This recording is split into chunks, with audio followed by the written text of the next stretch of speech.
Il était une fois, à Mayotte, une petite fille qui s'appelait Mbiwan. Elle avait perdu ses parents dans un accident et vivait donc chez sa tante. Son père avait fait une grande carrière en tant que musicien. Il avait parcouru le monde entier et même Lady Gaga le connaissait. Comme de coutume sur notre île, il savait jouer de tous les instruments. Malheureusement, il était mort.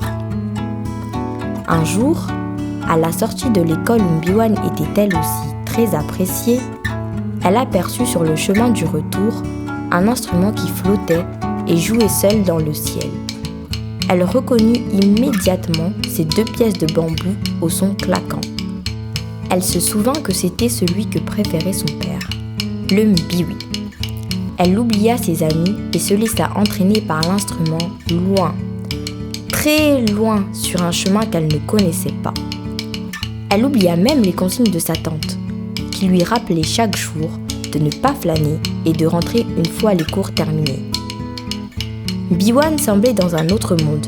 Elle ne marchait pas, elle dansait au rythme ainsi frappé par les mbiwi.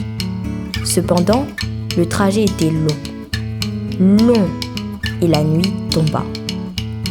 Elle se retrouva au bord d'un fleuve, éclairée par une pleine lune rayonnante, et s'arrêta net en découvrant ce qu'elle voyait très clairement. Elle n'en revenait pas, elle se frotta les yeux pour être sûre de bien voir. Juste là, au-dessus du fleuve, se tenaient ses parents. Sa gorge était toute sèche d'émotion. Elle ne put dire un mot.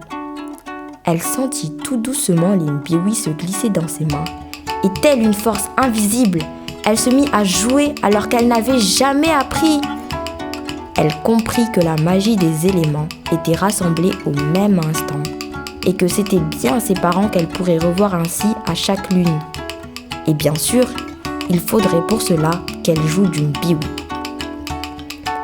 Depuis cette nuit fabuleuse, elle incita toutes ses amies à se regrouper et à jouer des mbiwi, persuadée que ces bons esprits veilleraient ainsi sur leur vie.